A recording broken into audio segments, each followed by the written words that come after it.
આવીજ માતે ભર્યું ના ભાગ મંડળ કીધી જવદાર તે તો કનાલે ઓશિંકા ભના એ માડી પાવને પોસાડા પાતા આવા દુહાની બોલી તાર બહુ સુધરી ગયેલા માણસો ને કે આવડી મોટી માતા જોઈ સુધરી ગયેલા એટલે બહુ સુધરી ગયેલા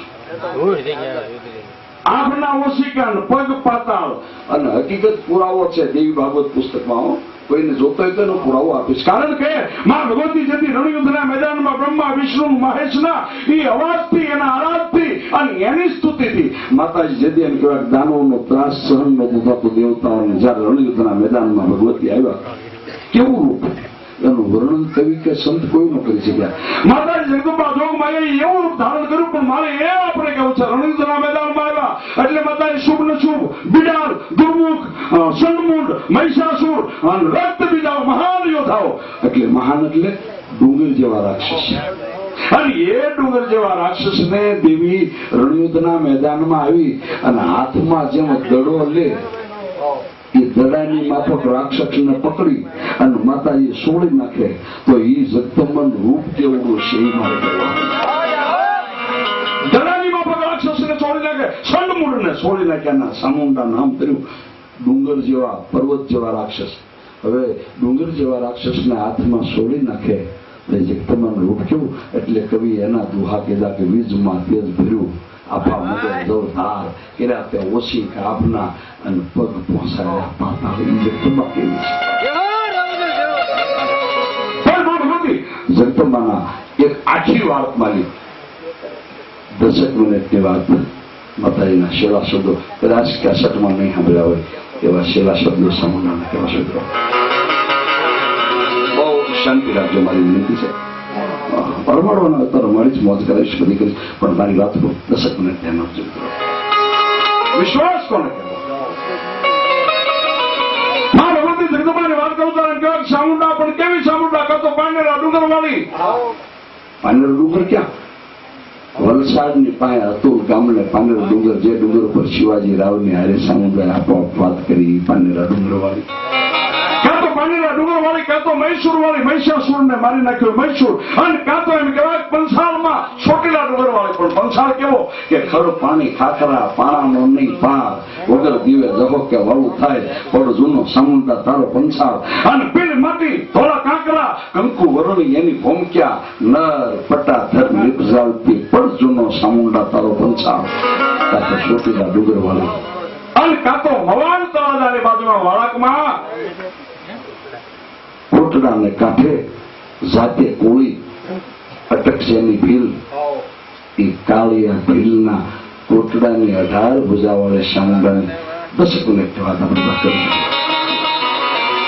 આ વાત તો બધી મારી કેસેટમાં સાંભળી છે બીજામાં સાંભળી છે બાકી માણસોના મિલકતના વાણાવે લૂંટીને કોટડાવીને કોઠાર ભરે બધાને વરખાસન ચલાવે કાળીઓ ભીલ હજારોને જમાડે પણ મારે વાતના છેલ્લા શબ્દો હજી કદાચ નહીં સાંભળ્યા હોય તેમ કોઈ કહે છે એવી મારે આપણે વાત કરી છે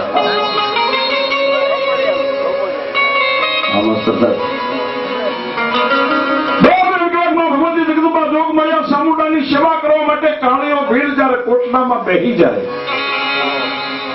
કેવી સેવા 8 વર્ષમાં સેવાનું તપ પાકવા લાગ્યું છે કેવી સેવા અમરગઢની મેળીએ થર લટણ સેવા થાય અમર ફળ આવે માં સામુંડના જ્યાં મૂળતા જીવન થાય આવી સેવા કાળીઓ ભીલ કરવા માટે બેજા પણ સેવા કરતા કરતા કરતા કરતા કરતા એક સમય એવો આવ્યો કેવો તાજી ક્રિયાને શીખી અને એમ કહેવાય કે હાથ વાજા કામરૂ દેશથી ફરતા ફરતા ફરતા ફરતા ભુવાના ભગતના સાધુના સંતના સતીના આબરૂ લેતા લેતા ભુવાઓ અને ભક્તોની રંજાડ કરતા કરતા હાથ વાજા મવાના મહાનમાં આવ્યા છે મવાન મહાનની માલપાવીને વાતમાં ઘડાવો કર્યો કે કોઈથી ભુવાના સંસારમાં સાસર નો પુરાય અરે સાસર તો ન પુરાય પણ અમે અહીં ઉભા છે ત્યાં સુધી કોઈથી હોરો હલાય નહીં વાયુ વેગે વાત પ્રસરવા લાગી. ઘરે ઘરે ઘરે ઘરે માણસો વાત કરવા લાગ્યા. આખા મવા પંથકની માલપા આ વાતનો ફેલાવો થયો અને એ વાત ઉડતી ઉડતી ઉડતી ઉડતી કોટડાની માલપા કાળિયા ભીલના કાને અધરાની કાળિયા ભીલે આવતા માણાને પૂછ્યું કે કોઈથી મોહરું હલાય નહીં શમશાનમાં? ના બાપા, એવા ભયંકર વાજા છે જેની ક્રિયા અચૂક છે. કાળિયા ભીલના હૃદયમાં એક ગમંડનો શણકો ફૂટ્યો. આ ગમે દેવના ભુવા હોય, ગમે દેવના, એ બધા ભુવાને જાણવા જેવા શબ્દો કવિ જોગારામાં લખ્યા છે. ગમે દેવના ભુવા હોય, એ ભગવતીના ભુવાને જાણવા જેવો પસંદ. કોઈથી પહોળું હલાય નહીં? ના ના, કાળિયા ભીલના હૃદયમાં ગમંડનો સડકો ફૂટો. ગર્વનો માતાજીને પૂછ્યા વિના, માતાજીને રજા લીધા વિના કાળિયો ભીલ માતાજીની સેવામાં ઉપસ્થિત થતા ઉભો થઈ જાય. હાલી નીકળે.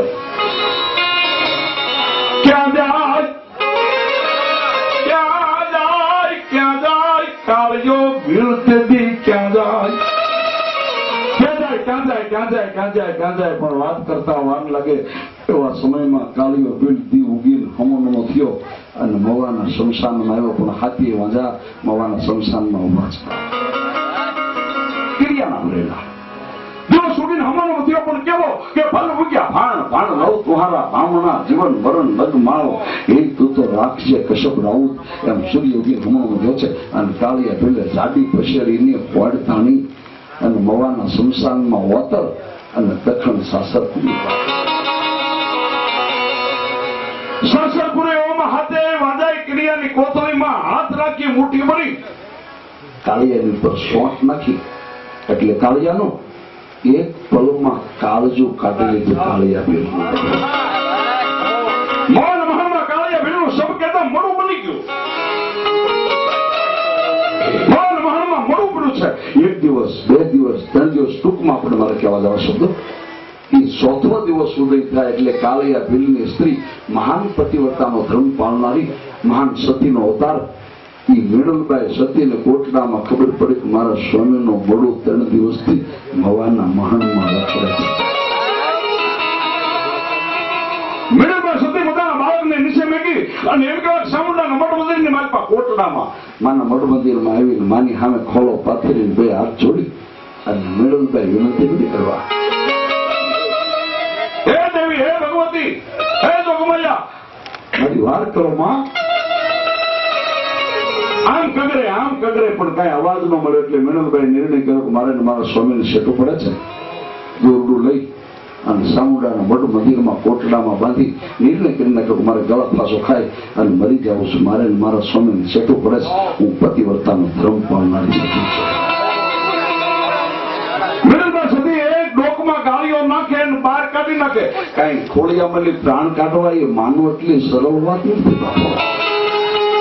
આ ડોકમાંથી ગાળીઓ નાખી ગળા ફાંસો ખાઈ અને આ ખોળિયામાં પ્રાણ જે કાઢી નાખવા જેવી વાત નથી. મેણલભાઈ સતી ડોકમાં ગાળીઓ નાખે બહાર કાઢી નાખે, નાખે બહાર કાઢી નાખે, જીવ જોખના છેલ્લે નિર્ણય કર્યો કે હવે મારા સ્વામીને છઠ્ઠું પડે છે. હું પતિવ્રતાનો ધર્મ પાળનારી સતી, હવે મારે મરી જવું છે. એ ડોકમાં ગાળીઓ નાખીને હિંચકો ખાતા પહેલા આંખો બંધ કરી અને સામુંડાની સામે એની વેદના જોઈ.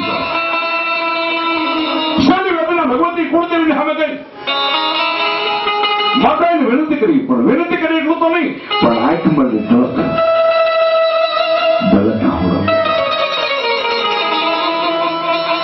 માતાજી સામુંડાને વિનંતી કરે છે. કેવી વિનંતી કરે છે? એટલાવડી અને મારી પાલે રે જાંબુડો જો ઈ રે એ જાંબુડે માં મારો જીવલડો હેરાણો જો. હવે સોટેલા એ ગામથી એ મારે સામું માને તેડાવું જો. સામુંડા આવે તો ભાઈ મારા બારણા એવું આખરી બલબલે આહુડા ઢાલ